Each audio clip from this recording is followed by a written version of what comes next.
러시아 상황이 완전히 천지개벽이 돼서 돌아가고 있습니다. 우리나라 보도 보면 막 중복 기사가 너무 많이 나와서 CNN 인터내셔널 가끔 보고 있는데, 일단 이것 그냥 한국으로 변형해서 쭉쭉 볼게요. 제목만 볼 겁니다. 일단 휴전한 쪽으로, 프랑스는 결과적으로는 이제 휴전 쪽으로 가는 쪽으로 뭔가 안보리 쪽에서 하고 있는 것 같고요. 미국하고 프랑스 이런 쪽에서는 러시아에 있는 자국 국민들을 전부 다 추국하라고 얘기를 하고 있습니다. 스포츠계에서는 러시아하고 경기를 안 한다거나 경기를 하더라도 국기나 국가 관중, 그러니까 러시아 관중이라는 못 들어오는 중립 경기장에서 해야 된다, 이런 얘기를 하고 있는 거죠. 그리고 러시아에서도 반전 시위가 퍼지고 있고요. 그다음에 영공 폐쇄를 많이 하고 있습니다. 그 유럽 국가들이 러시아 항공기들이 자국의 영공을 지나는 것을, 뭐 유럽도 마찬가지고 캐나다 뭐 이런 양쪽 사방으로, 사방 지역은 전부 다 러시아 항공사의 그 취향이나 혹은 자국의 영공을 들어오는 거 다 폐쇄하고 있거든요. 그러니까 완전히 궁지로 몰아넣고 있는 액션을 취하고 있는 것 같아요.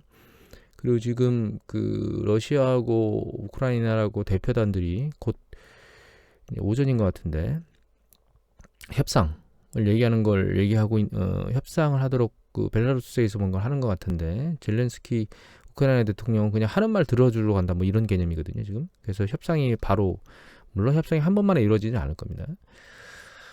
일단은 스위프트 제재가 들어갔고요. 설마 이거 하겠어? 라고 아마 푸틴은 생각을 하고 진입을 한 것 같은데, 실제로는 지금 제재가 왔습니다. 그러니까 이게 애초에 전면전으로 갈 거라는 생각을 한 사람이 그렇게 적었기 때문에 푸틴도 역시 마찬가지로. 그리고 제재를 하게 되면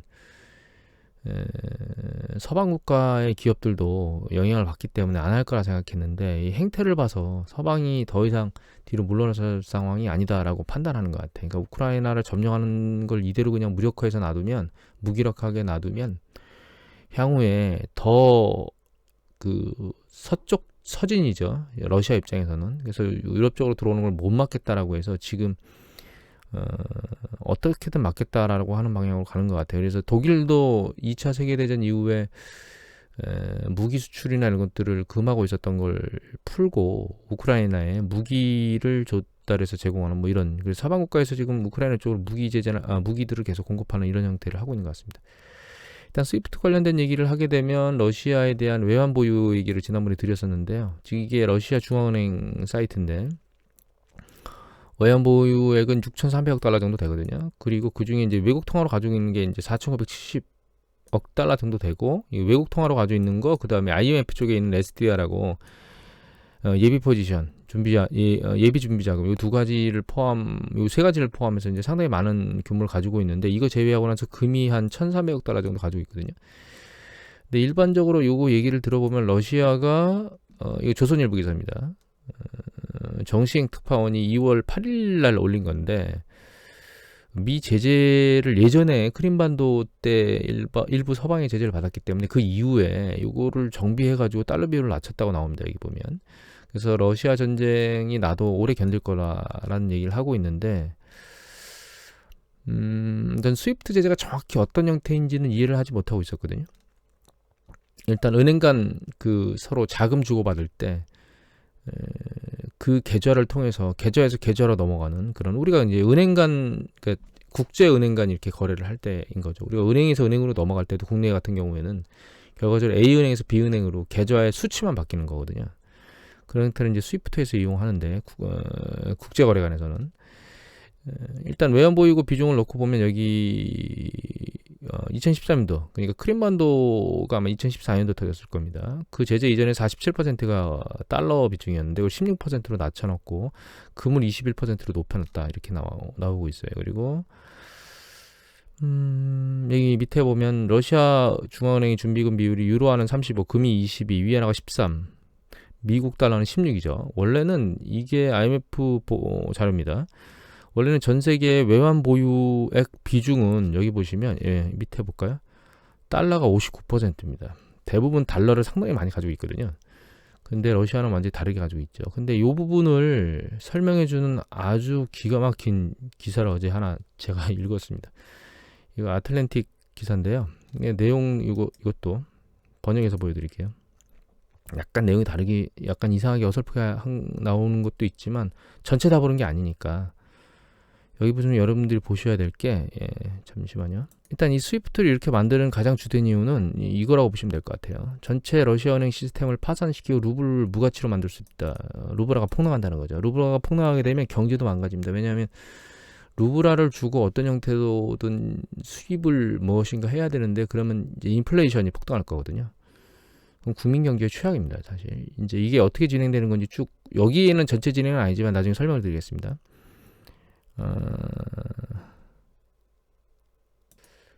일단 러시아 내에 있는 그 가게나 이런 쪽에서 실제로 돈을 러시아 자체 내에는 실제로 외화를 들고 있는 건 아니고요. 여기 한 120억 달러 정도만 현금과 유로가 있는데 러시아 내에. 근데 러시아 민간 부분이 러시아 은행에 대해서 청구할 수 있는 건 한 650억 달러 정도 청구권을 가지고 있답니다. 그러니까 은행에다 청구를 하게 되면 은행에서 이제 달러를 주고 실제로 이제 시장에서 유통되고 있는 건 한 120억 달러 정도 된다는 거죠. 그리고 러시아 국영 기업들이 러시아의 외환 보유액에 대해 훨씬 더 많은 청구권을 가지고 있다. 민간 부분하고 국영 기업이 전부 다 외환 보유액을 이제 은행에서 청구권을 할 수 있는데 중요한 거는 여기 보면 개인, 기업, 국영 모든 러시아 예금자가 동시에 달러와 유로를 청구하기 위해서 나타났다면 이건 고정적인 뱅크런이 된 건데 이런 상황이 되면 러시아 중앙은행은 엄청난 양의 이 외화 예금 외환 보유고를 가지고 있잖아요. 그래서 그 외환 보유고를 갖다가 그냥 주면 되는데 끄집어내서 문제는 이런 문제가 있다는 거예요. 러시아가 외환 보유고를 보유한다는 것이 도대체 뭘 의미하느냐, 어디에 있느냐. 근데 러시아 중앙은행이 소유한 달러나 유로나 위안화나 파운드나 이런 것들은 러시아가 소유하고 있기는 한데 그게 러시아가 통제하고 있지는 않다는 거예요. 이게 무슨 얘기냐면 러시아의 외환 보유고는 서구의 중앙은행, 특히 ECB, 유럽중앙은행하고 연방준비위원회 기록의 표기법으로 존재한다. 이게 무슨 얘기냐면 외환 보유고를 가지고 있긴 한데 그걸 러시아 중앙은행이 실제로 그 통화를 들고 있는 게 아니고 유럽중앙은행이나 연방준비위원회, 그러니까 미국의 연준이죠. 여기에 얼마의 달러나 위안화나 유로를 가지고 있어야라고 숫자로 표기되어 있다는 겁니다. 그런데 문제는 이 부분입니다. 일단 돈을 꺼내려면 외환보유고를 갖다가 뭔가 다른 뭐 기업이나 이런 쪽에 그러니까 러시아 중앙은행이 은행에다 주고 은행이 기업이나 개인들한테 주려면 연준하고 ECB의 협력이 필요하다는 거예요. 근데 연준이나 ECB가 아니에요, 죄송합니다. 러시아 중앙은행 돈이 동결됐습니다. 이렇게 얘기를 해버리면 죄송합니다. 잠시만요. 예, 제가 딴 걸 누르는 바람에 동결이 돼버리면 상업은행이나 기업이나 개인한테 중앙은행에서는 상업은행으로 달러나 유로를 이체할 수 없고 상업은행에서는 기업이나 개인으로 송금할 수 없다는 거죠. 결과적으로는 파산입니다. 이게 놀라운 행동인데 전례가 없는 게 아니고 1979년 혁명 정권이 이란이 미국 외교관을 인질로 억류한 이란한테 이런 행위를 했었다는 거예요. 미국이. 그러니까 지금 그 행위를 지금 서방에서 하고 있다는 뜻입니다. 즉 외환 보유고가 러시아가 6,300억 달러나 들고 있기 때문에 큰 문제가 없다고 생각되지만 문제는 여기 표시된 이 외환 보유액 4,970억 달러는 러시아에서 어떻게 할 수 없는 돈이라는 얘기입니다. 지금 현재. 스위프트만 하고 러시아 중앙은행이 제재 받으면서. 그럼 남은 건 금이죠. 1,320억 달러의 금을 들고 있거든요. 이 부분도 여기다 설명해 놨습니다.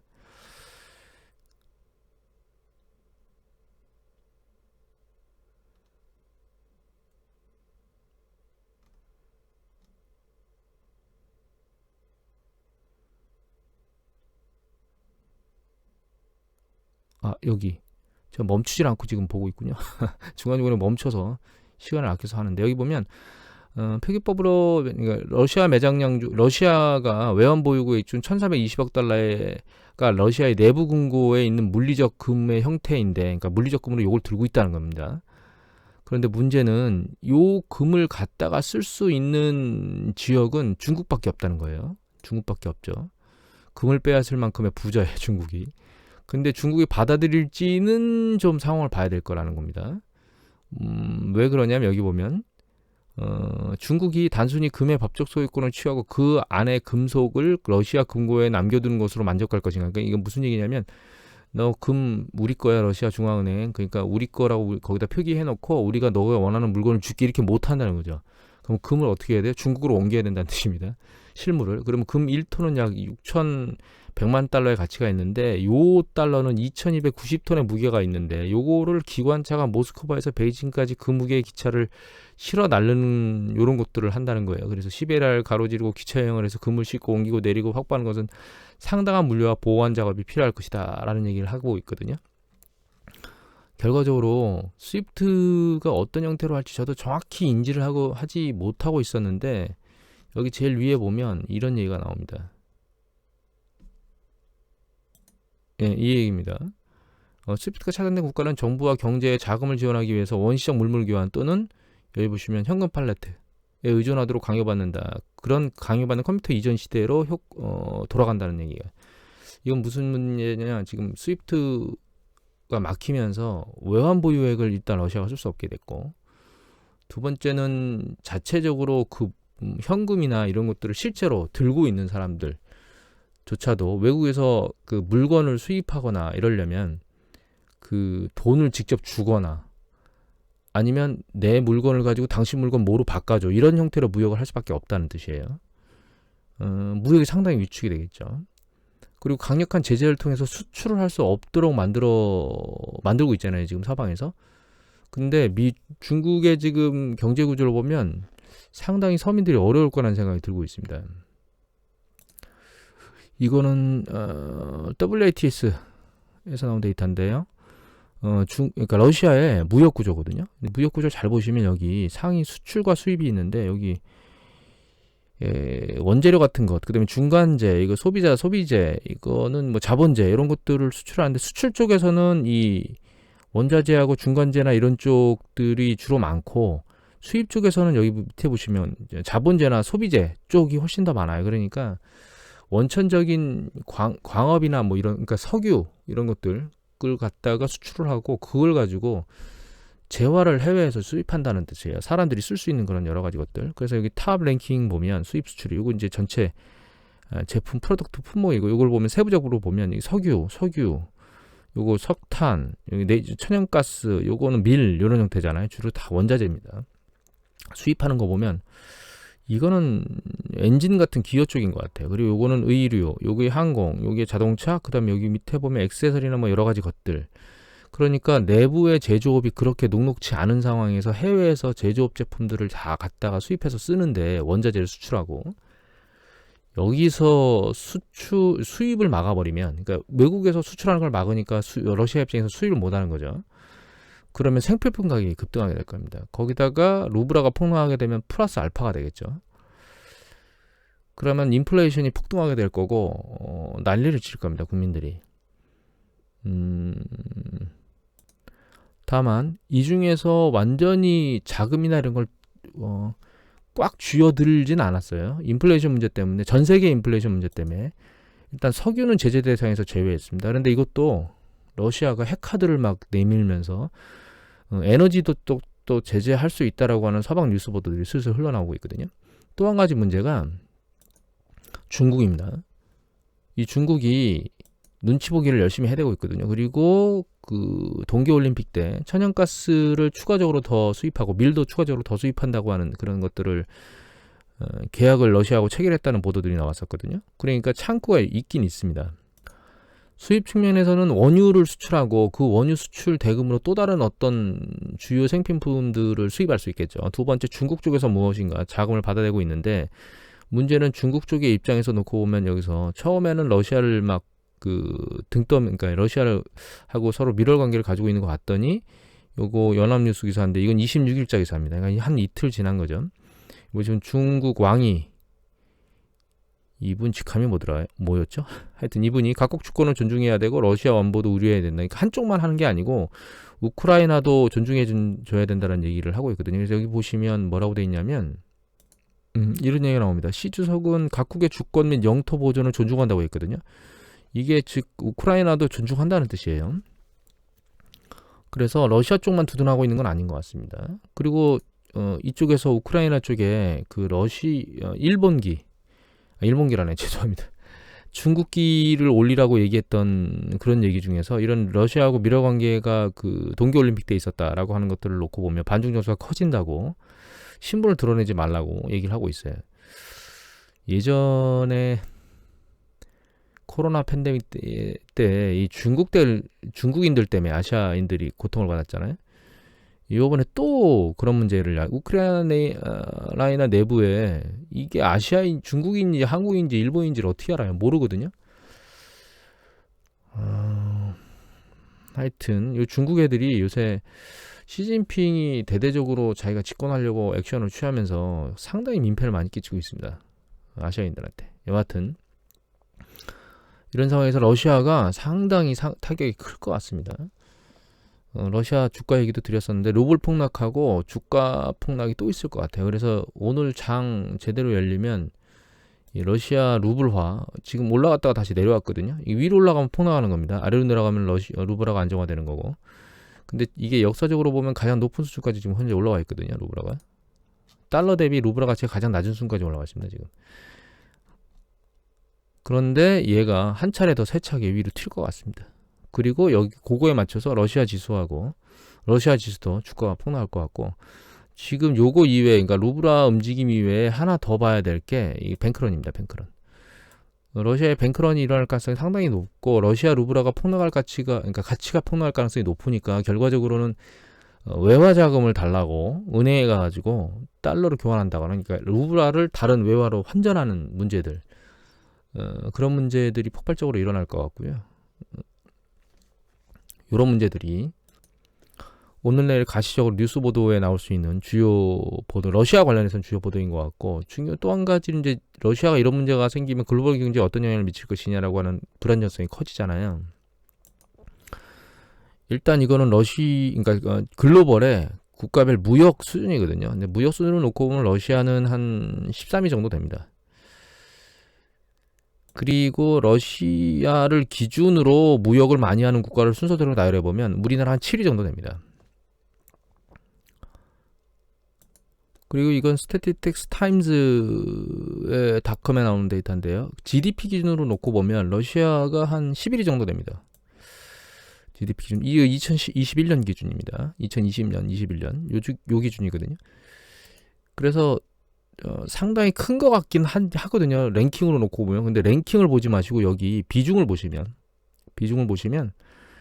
러시아의 전 세계 GDP에 차지하는 비중은 1.74%입니다. 크지 않다는 얘기입니다. 그래서 글로벌 경제 전체에 대한 영향력은 없어요. 에너지의 인플레이션 압력에 대한 영향은 있지만 그거 이외의 영향력은 있겠느냐, 없다고 보시면 됩니다. 이거는 언제 생각하시면 되냐면 IMF 때 생각하시면 됩니다. IMF 때 아시아는 상당히 난리를 쳤죠. 근데 글로벌 경제는 잘 돌아갔습니다. 물론 이제 중요한 건 아시아 때 IMF가 아시아 쪽의 경제가, 동아시아 쪽의 경제가 좀 한번 휘청이면서 난리를 칠 때 그 시기에 같이 러시아도 파산을 했었거든요. 98년도에 모라토리엄을 선언했습니다. 러시아가. 그 당시에 미국이 기준금리를 한번 내렸었습니다. 여기 보시면 올라갔다가 98년도에 9월이죠. 이건 97년도 3월 달.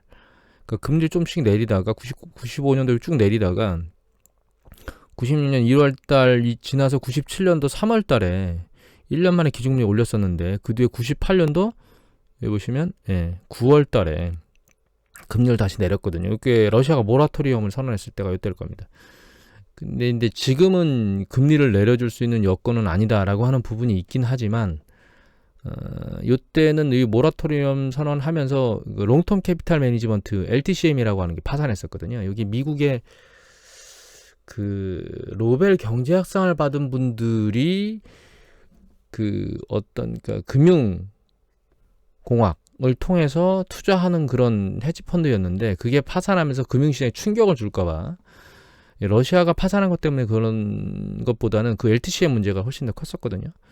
그런 쪽이었기 때문에 지금 기준금리를 내려주지 못하는 상황이지만, 그렇다고 해서 세계 경제에 크게 충격을 받을 것이냐, 러시아가 그 디폴트 상황이나 이런 걸로 몰리는 것 때문에 그렇지는 않을 거라고 생각하고 있습니다. 그래서 결과적으로는 이제 스위프트 문제가 러시아를 구석으로 몰고 있는데, 이 구석으로 몰고 있는 게 글로벌 경제에 영향을 미친다기보다는 아직은 에너지 쪽에서, 그래서 미국이 에너지는 제재를 하지 않는다고 얘기를 했죠. 그 부분은 인플레이션 압력 때문에 전 세계가 망가지는 그런 부분을 열어놨다, 이렇게 보시면 될 것 같아요. 그럼 인플레이션, 그러니까 원유 제재나 이런 것까지 가려면 러시아가 지금 핵카드를 들고 난리를 치고 있는데, 그 핵카드를 실제로 쓴다면 그럼 우리가 생각하기 싫은 세 번째 세계대전으로 확산될 수 있는 가능성이 오픈된다는 뜻이죠. 그러면 뭐 그때는 아무런 분석이 필요가 없게 되기 때문에 거기까지는 가지 않을 것이다 라고 생각을 해야 되겠죠. 공멸이죠, 공멸.